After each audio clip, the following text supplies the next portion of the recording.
All right, let's just get right into it. If you paid any attention to pop culture over the last decade or so, you absolutely know the voice. You know, the standing ovations, the golden confetti raining down, that whole incredible survival story. But behind the velvet curtains of Broadway right now, well, there's a much more complex and honestly a bit concerning story unfolding. Today, in this explainer, we're taking a hard reality check on Angelica Hale's life in 2026. I want you to really think about this question for a second. Is the pursuit of a Tony Award worth risking the health she fought so hard to reclaim? That's not just some dramatic flair, you guys. That is the central mystery we are unpacking today. We're looking at a young woman who has officially crossed over into the incredibly grueling world of professional musical theater. But the physical stakes of this move, they're raising some serious alarms among industry insiders and medical experts alike. To really understand why the bright lights of New York pose such a massive threat right now, we kind of have to look back at the medical files that shocked the whole country years ago. So, part 1, the miracle child, from surviving to thriving. Okay, let's dive into this. To understand just how fragile her current career actually is, we have to travel all the way back to 2012. Because to truly grasp the stakes here, you really have to understand that this young woman's body has been through a biological overhaul that most of us literally can't even imagine. When Angelica was just 4 years old, a simple little cough spiraled into a total life-threatening emergency. She contracted severe bacterial pneumonia, and that led straight into septic shock and multiple organ failure. Imagine this. She was in a medically induced coma for 12 days, completely relying on ECMO life support machines just to keep her blood pumping.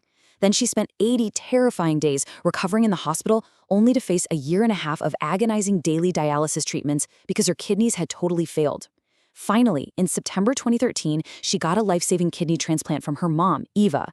But that ordeal, it left her with permanent scarring on her right lung and entirely changed her biology forever. During the absolute darkest days of that hospital stay, doctors gave 4-year-old Angelica just a 20% chance to live.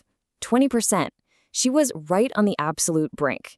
And when you keep that incredibly low survival rate in mind, well, the grueling, high-pressure Broadway schedule she's tackling now in 2026 starts to look deeply, deeply concerning. Moving on to part 2, a golden buzzer sensation, making AGT history. But of course, before she hit Broadway, she had to completely conquer television. Let's pivot to her meteoric rise for a second. Shortly after her transplant, she began vocal training. And actually, her early coaches noted she started out with this very soft, breathy voice, like a lot of young kids do. But through rigorous daily practice, she completely transformed that breathiness into a powerhouse belt that would captivate the entire world. Her milestones on America's Got Talent are honestly historic. In 2017, she became the youngest runner-up in the show's history during season 12. Then she came back for AGT The Champions and made history all over again as the very first contestant to ever win a second Golden Buzzer, this time from Howie Mandel after just an explosive performance of Fight Song. I mean, her cover of Mariah Carey's Hero alone racked up 24 million views on YouTube. She was getting standing ovations and massive praise from industry titans like Simon Cowell and David Foster, who called her one of the most exciting performers in AGT history. And this brilliantly illustrates the sheer magnitude of her global fame. 1 billion. Across all platforms, her AGT performances have been viewed over 1 billion times. That's a 1 with 9 zeros. We are talking about a level of visibility and immense pressure that most fully grown adults couldn't handle, let alone a young girl who had only just recently learned how to walk again after a massive organ transplant. Which brings us to part 3. The child star machine, the curated prodigy. So we have to take a critical, really objective look at the child star machine here, because behind the golden buzzers and all those standing ovations is a highly calculated industry. Reports and industry analysts suggest that Angelica's wildly inspiring narrative was heavily curated. She was brilliantly marketed not just as a great singer, but as a miracle survivor. And while that branding brought immense success, it also brought intense expectations. Just look at how far that machine reached. Fun fact, her massive resume extended way, way beyond the AGT stage. She was doing voiceover work for Disney, playing characters like Peggy the Polar Bear and Ty the Train. She was out there singing national anthems in massive stadiums for the NFL, the MLB. Oh, and she was doing incredibly important charity work too, becoming the very first kid ambassador for the National Kidney Foundation. Her schedule was just absolutely jam-packed. But critics are pretty quick to point out the psychological weight of all this.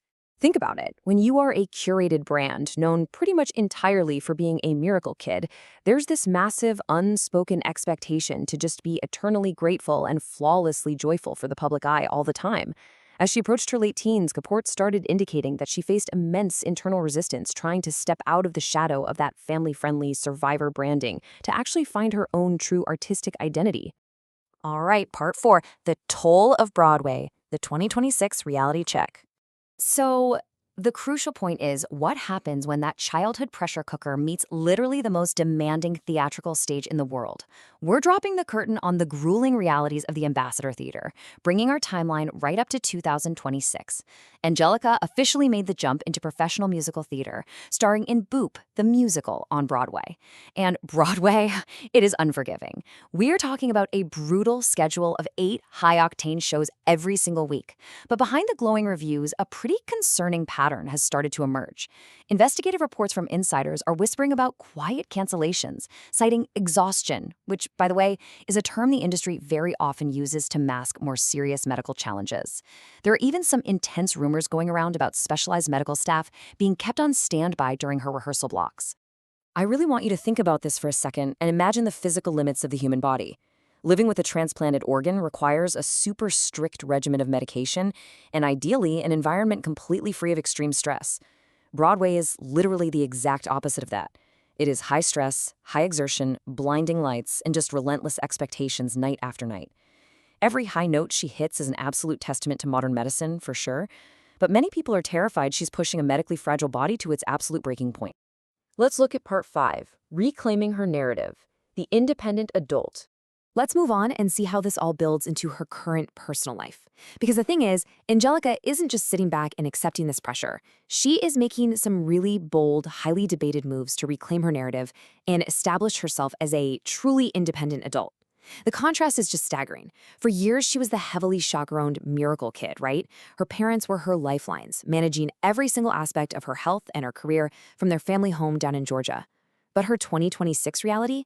She's officially moved out. She relocated to a private residence in Manhattan entirely solo. She is now completely responsible for navigating the concrete jungle, managing her own wild schedule, and maintaining those strict health protocols all by herself. Now, what's really interesting here is how perfectly we can break down her highly debated rebranding. Just look at the shift. Back in 2017, her sound was all power pop ballads, her whole aesthetic was these wholesome family vlogs, and she was entirely under parental management. Fast forward to 2026, she has totally pivoted to this experimental alt-pop sound that has actually deeply divided her original audience. Her aesthetic is now very noir, guarded, mysterious, and she is fiercely independent. It is a very calculated departure from the music and the image that originally put her on the map. And, despite all the rumors and the very real health concerns, she's looking forward. She's actually gearing up for an ambitious European tour right now, which is a massive, high-stakes move for her international appeal.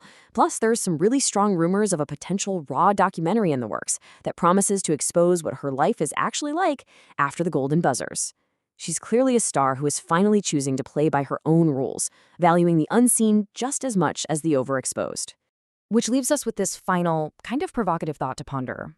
As she stands at this incredible crossroads today, carrying the heavy weight of 1 billion views and a harrowing medical history, what is her ultimate legacy going to be? Will she be remembered forever as the miracle girl who survived against all odds, or will this fierce newfound autonomy allow her to successfully rebrand as the definitive voice of her generation? The true cost of her independence is literally unfolding right now, and the entire world is watching.